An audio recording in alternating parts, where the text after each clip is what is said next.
Okay, thank you. Okay, hello everyone. Thanks for joining this session. Let me show the presentation here.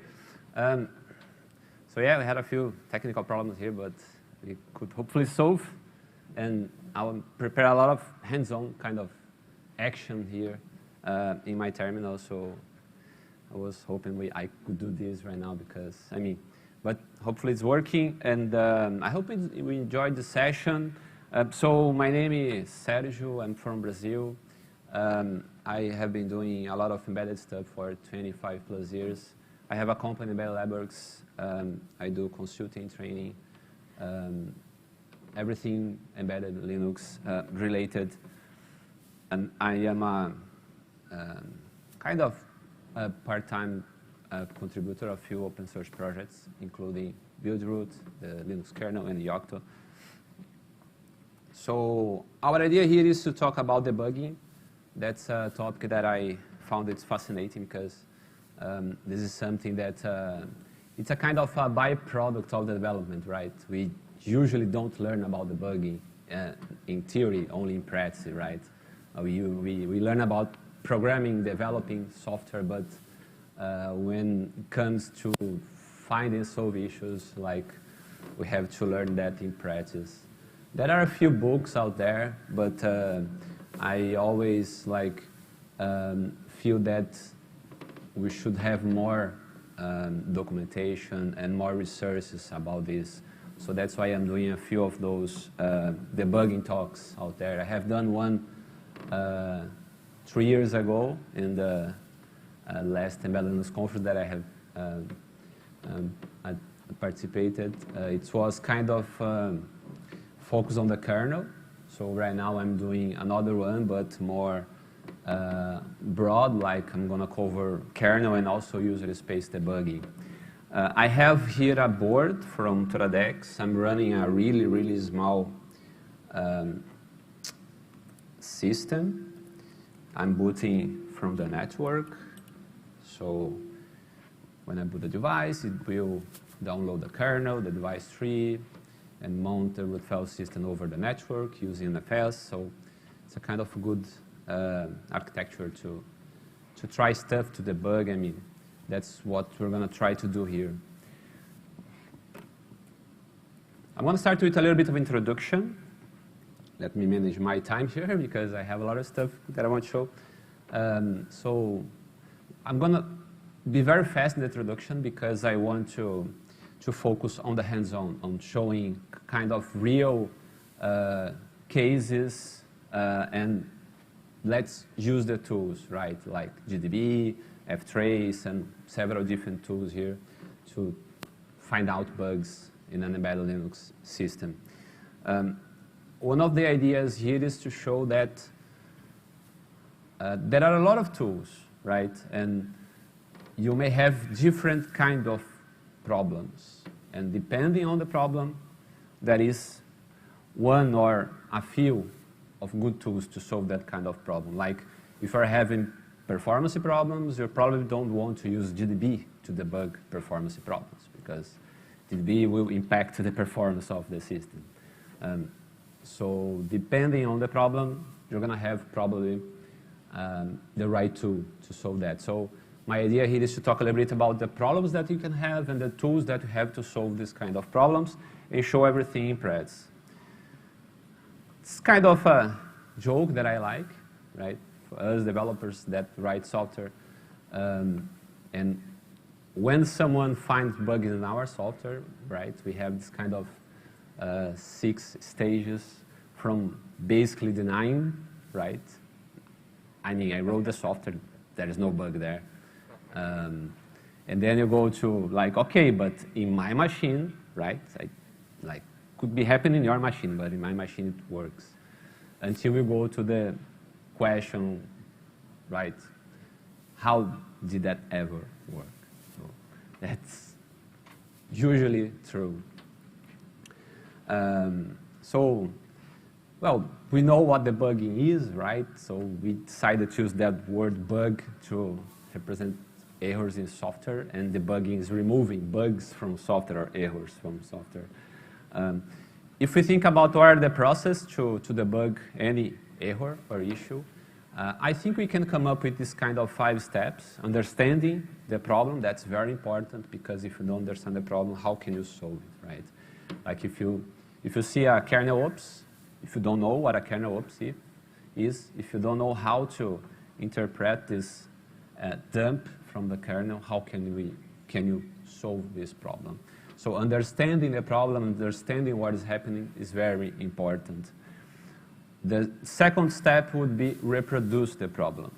That's also very important, because if you don't know how to reproduce the problem, how can you confirm that you fix it in the end, right? So you have to know the complete steps to reproduce a problem. So later on, when you apply the fix, you will run these steps again to make sure that the problem is fixed. The next step, identifying the root cause. Usually that's what takes most of the time, right? Like you're having a crash in the kernel. So you have the kernel oops, the kernel panic, you can analyze the kernel, you have to understand that. You have to be able to reproduce that, right? You have to know the steps to cause this crash. And then the next step is identify the root cause. What is causing the crash? That's usually or can take a little bit of time. The fourth step is, now that you find the root cause, you just have to change the code, rebuild it, deploy it, and test it. Usually that's kind of fast, right? It don't take much. Of course, depends on the software, the size of the software, but usually don't take much of our time. And of course, if you fix it, just celebrate. If not, go back to one of the earlier steps to see what is happening, what is going on. I can, looking at different problems, I can divide the problems in 5 categories. Maybe if you know other category, you can just let me know. But when we have problems, I can try to put those problems in 5 different categories. Crash is a kind of problem when the software just interrupts abruptly. Lookups, when the software just hangs doing something that we don't know. Logic or implementation problems, those are problems that everything looks like it's working, but the output's not the desired. So it's a kind of implementation problem. Resource leakage, that's another kind of problem, right? Could be memory, could be, I don't know, file descriptors, anything that can be allocated by an application could be leaked if the application doesn't deallocate in the end. And performance or lack of performance, right? That's another kind of issue. Everything works, but the performance is bad. Usually a performance issue, it's a kind of a usability issue, right? Like the system comes slow, it's easy to use, it's difficult to use because it is using a lot of CPU. Sometimes you can have consequences like reboots, right? Like your software starts using lots of memory, and then the out-of-memory killer from the kernel just triggered and then reboots the system, things like this. But the cause is a performance issue. And there are tools and techniques to debug those kind of problems. And in the end, I could come up with 5 categories of tools and techniques. Our brain is one of them, right? That's possibly the main tool that we have, right? The second category of tools and techniques, post-mortem analysis. It's a kind of a technique where you just collect information from the system to do analysis somewhere else, right, later. So maybe you don't have direct access to the device to go there and do the analysis there. You just collect information and you go to your machine, so you have more tools to do this analysis. Tracing and profiling, it's a kind of analysis that, most of us do. When you put prints in the code, you are doing tracing, right? Tracing is a kind of technique where you instrument the code at runtime. So you add instrumentation points in the code. Could be at build time or at runtime, but at runtime the code will be instrumented with your instrumentation points. And when you add prints in the code, you are doing just that. But as we will see here, there are a lot of tools that could put the prints in the code for you, right? You don't have to open the source code to do that. Interactive debugging, that's another class of known tools for debugging, right? Like GDB, for example, it's the most known tool in our space that makes it possible to interactively debug the system, right? And run the code step by step, look at the memory, things like this. And the last one that I'm calling debugging frameworks, it's kind of tools that were built to debug specific kind of problems. For example, valgring, that is a very known tool for that. Valgring is a kind of framework where you can build tools on top of it to debug memory problems or do profiling, things like this. Hopefully, if we have time, we're going to see some hands-on on all of those tools. So my idea here is to talk a little bit about each one of those categories and show in practice how that works. Starting with post-mortem analysis. It's kind of very common, right, to have crashes, could be in kernel space, in user space, and we have tools to analyze this kind of issue. A crash could happen because the software is misbehaving, like it's trying to access an invalid memory address, or is trying to, I don't know, executing an invalid instruction, right? And the software will just crash. It's a user space code. The kernel will send a signal to the process. For example, if a process tries to access an invalid hash of memory, the kernel via the MMU will identify that and send a signal to the process, zigzag V, and that process will be ended, right? Will be aborted. How can we debug problems like that? So I have everything here in the slides, right, in case like I cannot do the hands-on, but everything that we have here in the slides I'm going to do in the terminal and show you guys how that works. So as I mentioned, I have here a small embedded Linux system. I added a few bugs in the system, so we can do this hands-on here. The first one is when I injected a pen drive, I have a kernel ops message, crashing the kernel. So this is a kernel ops message. Should we ignore this? Of course not. Should we be afraid of this? Of course not. There are a lot of numbers here, that's true, but there are a lot of useful information here, right? So if you go from the beginning of the kernel ops message, we can see the reason, unable to handle kernel pointer the reference. We can see where we had a problem, so we can even see the function, because there is a config option the kernel enabled called config all sims. That's usually by default enabled in the kernel, and it is able to show some symbols like the name of the functions. So we have there the storage probe, that's the function that crashed. And the other question. So what is the config option you say? What is what, sorry? The kernel debug. Config all sims. Yeah.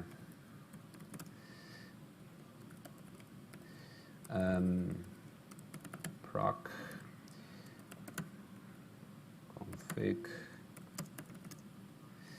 config all, this one.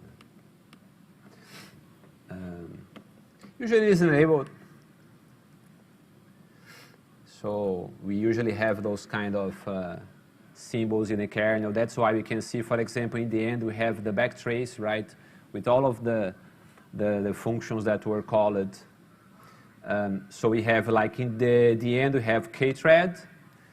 That's because the enumeration of the OSB happens inside that thread in the kernel via coworker. So kthread, coworker thread, and you can go up until the function that caused the crash in the kernel, storage probe. How can we analyze this? we have the address, so we can just convert the address to the line of code. That can be done. You just need the source code of the kernel. You need basically two things. You need the source code of the kernel, so I have here the source code of the kernel that I'm running there. And you need the L file of the kernel with debugging symbols. That's the file called VM Linux in the source code of the kernel. When you build a kernel, this file is generated. This file is used to create the kernel image in the end, but in the end, it is not used to boot the kernel, this file here. But you can use it to debug the kernel because you have there all the symbol tables of the kernel. You can solve symbols with this file. So we can use two tools for that. One of them is ADDR2line. This tool you can just give,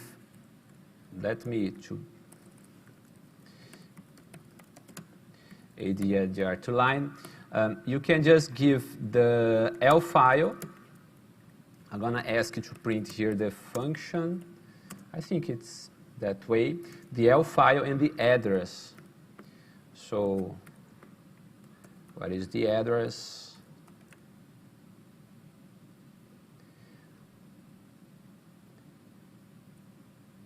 You can take from the backtrace or from this PC program counter, and then you just give to the tool.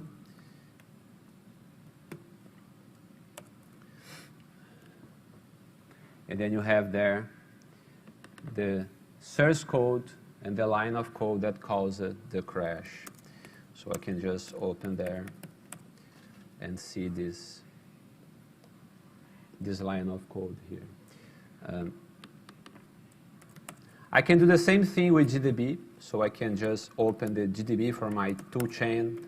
I can open the VM Linux file with GDB. And then in GDB, there are a few commands that I can use to solve symbols. One of them is list. I can give list an address, or I can give the memory plus the index. So I'm going to do different here. I'm going to give this. That's the same thing as the address, right? The name of the function plus the index inside the function that caused the crash. So I can give this to the list command of GDB, and it will show me the same thing, like it was that address, that line in that file that caused this crash. It's important to note that if you compile the kernel with a few security options, like if you enable the randomization of addresses, then you will not get this, right? Because the address will be randomized. Then security usually goes against debuggability, right? More secure, more difficult to debug the system. But that's just how it is. What about the user space application? How can you debug an user space application? So that's kind of the same thing in terms of how you do it, but with the user space applications, you don't have a kernel ops, but you can ask the kernel to generate you a core dump. A core dump is a kind of snapshot of the memory when the kernel crashed. There is a command in Linux, usually by default, when a process crashes, a core dump is not generated. Let me show you. I have a command here. I think it's fping. Yeah. So I added a bug in this command, and it's crashing, segmentation fault. And there is a command in Linux called ulimit. It's a built-in command from Bash that is able to, let me run again here, that is able to enable the generation of core dump. So that's a parameter. What is ulimit? Ulimit here. So there is a parameter, the maximum size of core files created. So by default is 0, so no core dump is generated, and then you can just change this if your distribution has this enabled, right? So here I can just run unlimit -c unlimited. Then I just enable the generation of core dump. Now if I run the command again, I'm going to have a core file that I can debug with GDB. So what I can do is, here we have this core file. This is kind of a snapshot of the memory. So I can take it to my machine, this file. And what do I need to debug this? I need the core dump file, I need the source code of the application, and the binary with debugging symbols. I'm using here build root to build a system. So let me go to the build root directory.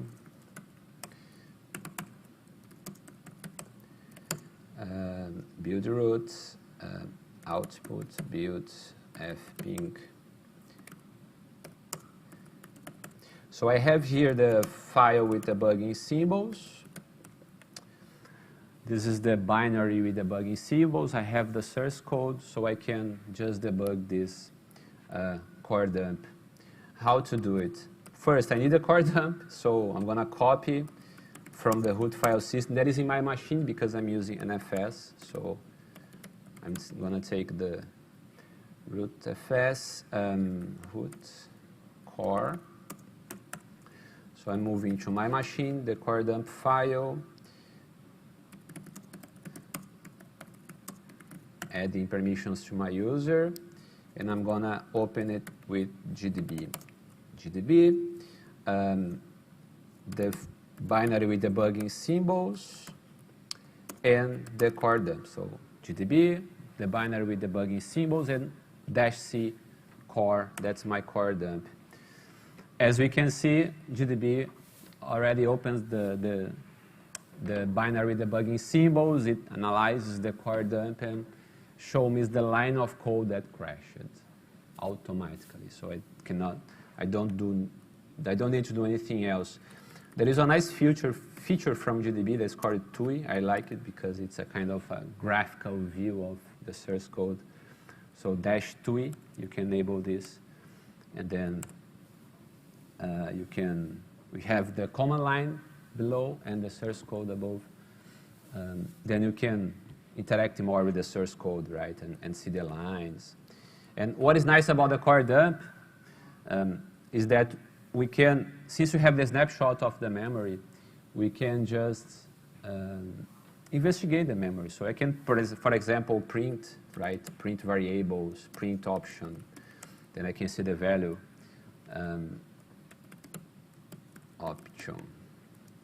Option is a pointer. No.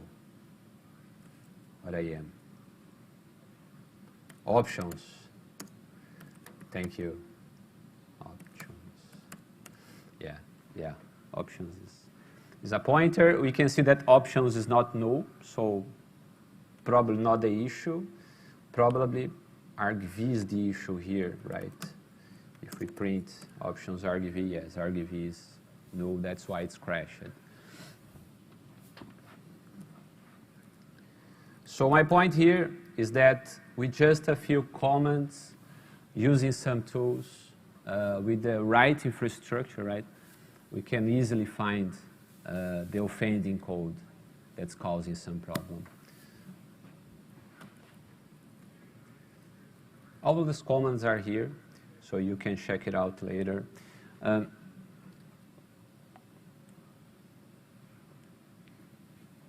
Tracing. Tracing is another technique for debugging. The idea of tracing is instrumenting the code. There are several different ways to do tracing. You can trace at build time, right? You can add tracing points at build time in the code. You can trace at runtime. And the kernel provides complete infrastructure for that. So you can trace kernel code and user space code. I want to show you guys, let's see this one. For example, I have here a comment that's taking Let me see if I have here in the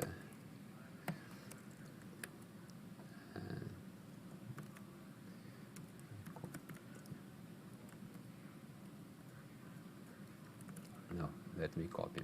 So I have here a comment that's taking a lot of time, like it's just trying to turn on a LED, but it's taking 4 seconds. So how can we debug that? Of course, we could start printing, adding prints in the code of the kernel to see where is taking that much time. But the kernel provides a complete infrastructure to debug this kind of problem. And here we're going to use ftrace for that. So ftrace is part of the kernel tracing subsystem. If you enable it, so you can go to the kernel configuration in kernel hacking, the menu kernel hacking. There is a submenu there called tracing, and if you enable tracing, there are several options there that you can enable to trace, like kernel function calls. You can trace latency, things like that. So we're going to use here ftrace to debug this issue. For those who don't know ftrace, ftrace provides an interface via files. That's very nice because you can interact with ftrace in the command line. You just have to mount the tracefs file system that I guess, I don't know if I already mounted or not. Maybe not. I'm going to mount it again. Device service busy. Okay. So I just mounted tracefs and I have it here.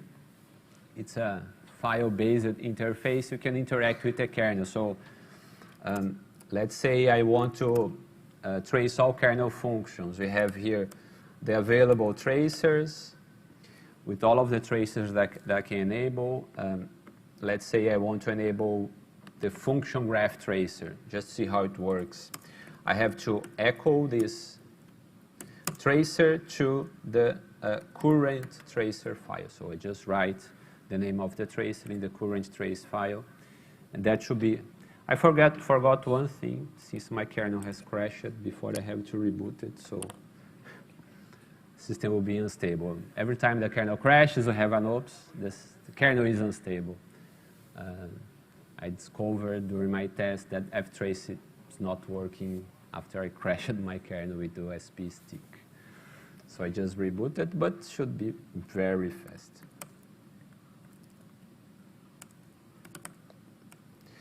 Okay, so I'm going to enable it again, function graph. Now I have a file, for example, trace pipe, that I can follow all of the kernel functions that is being called. So I can trace everything that is happening inside the kernel in terms of function calls. There is a tool. What is the output? I'm just printing the output of the trace pipe file. So this file, it's a kind of the buffer of the tracing, the tracing subsystem. So, and it's a pipe, so it never stops. It keeps showing the buffer. There is a tool that is built on top of this tracefs file system that is called tracecmd. And I'm going to use it here to record the execution of that program. So it's tracecmd. It's going to basically write those files. So it's kind of just a tool to help interact with the tracing system. Record, function graph, and this is the command. So it will run this command. It will only trace this command and the functions calls inside the kernel called by this command. And it will put this in a file for me. So it should take a few seconds, and then after that, it starts generating the file. Oh, yeah, I am in a directory that I don't have write access, so let me do again.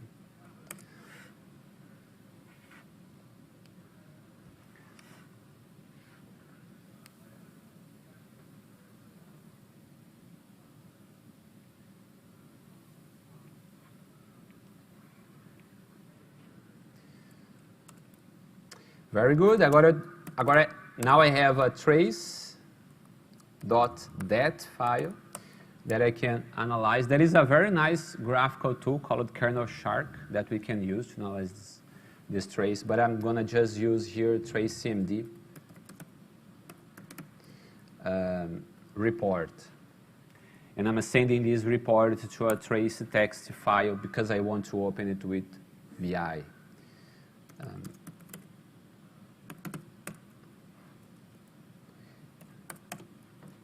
This is the result of the tracing. And here we can see all of the functions that were called for this specific program. Now we have to use a little bit of creativity, right, to try to find out what is happening. If we search for LED, that's because I'm trying to turn on a LED, I can get to LED functions here. And we can see that here in the middle of an LED function calls, we have an msleep. And this function call took a few seconds, right?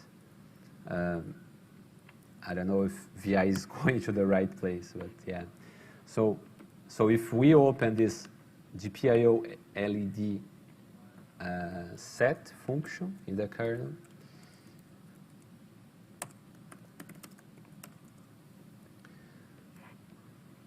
we can find out that there is a msleep inside the kernel that is causing this delay. Of course, I added this for this demonstration. So I would say it's much faster than if you start adding prints in the code of the kernel to try to find out what's happening. Another approach would be to run a debugger, right, to see what's going on. That could be another approach. I guess I have 10 minutes, so let's see what we can do now. User space tracing, there are several tools that you can use to do user space tracing. One tool that I really like is strace, very simple, very efficient, right? It's easy to install, it's just a small tool that is able to trace system calls. And tracing system calls can help a lot in identifying problems. So here in this example, I ran netcat, and it's returning an error, couldn't set up listening socket. We could use GDB or any other tool to debug this issue, or maybe just strace. So you can just run strace if you have it in your system. You just run strace with this tool, and you can get all of the system calls, and then in the end you can see what is happening, right? Like when it's calling the bind system call, it's giving a null parameter in the second parameter, and if you go to the bind interface, you're going to see that you have to pass a sock address there, not null, so that's the problem. So you can spot this kind of problems, like when you run a tool, it doesn't return anything, or it's some kind of mysterious error, right? And don't know what's going on. Just run strace. You can identify, for example, that the program is trying to open a file, it's not finding the file, and it's returning an error, but it's not saying to you that a file is missing, for example. So it's a very nice, simple, and useful tool. The kernel has an infrastructure for user space debugging, probing user space applications at runtime. It is called uprobe, user space probe. So you can really probe user space applications at runtime. When you enable uprobe in the kernel, you are able to add at runtime trace points at function calls of your application. Because this strace tool, and that is also the other ltrace tool that is able to help you to trace system calls, library calls, but not the calls from your application. If you want to debug, to trace the calls from your application, then you're going to have to use some kind of user space tool. And for example, perf is able to do that. Don't have time to do the demonstration now, but everything is in the slides. You can check it out later. So the perf tool does a lot of stuff, right, in terms of tracing and profiling. One of the things it is able to use the uprobe kernel subsystem to take the symbols from applications, identify the addresses, and add tracing points to those addresses so you can instrument the application at runtime. So here in this example, This is a small kind of script to put trace points in all of the functions of an application. That's eth2. And then you can just run and record what is going on. It will generate a file with the functions that were called perf.data. And then with this file, you can see all of the functions that were called from your application, and you can try to figure out what's happening. In this specific case, it's an application that is freezing, hanging, so you can identify this kind of issues. There are two more kind of class of tools that is very useful. I have just a few minutes. Interactive debugging, that's very commonly useful, right?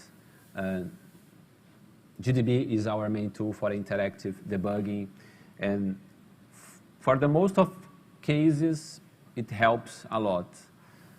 In the embedded Linux space, there is just one small problem because you have all of the tools in your machine, but you have the code running on your another machine. So you need a kind of client-server architecture. So you run GDB server on one side and GDB client on the other side.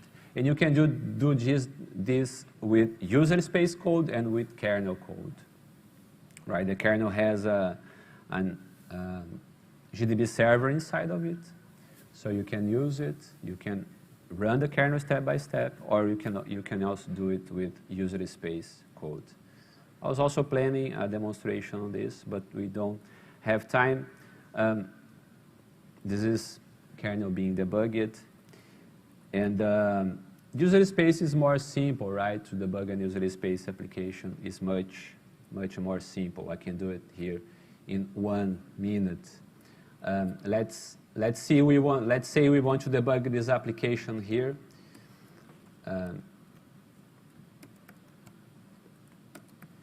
This application here is freezing, right? So we want to debug this application. What we need to do is start GDB server on the device. GDB server. We're going to use an Ethernet connection here to communicate with the client. So GDB server. Now it's waiting for a connection. Then we go to the host machine. We have to go to the source code of the application, that is tree. Where is tree? Tree is here. Then here I start the GDB client, passing my application with debugging symbols, and I'm also going to start the TUI mode. Now I just have to connect.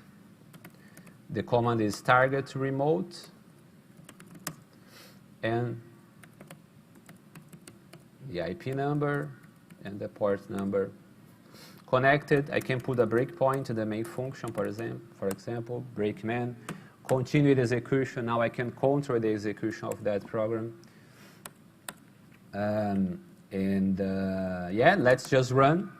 It's freezing. Then we can just cancel and see why it is freezing, right? Very easy to spot this kind of issue. Okay, I'm out of time here. Just to conclude here the presentation,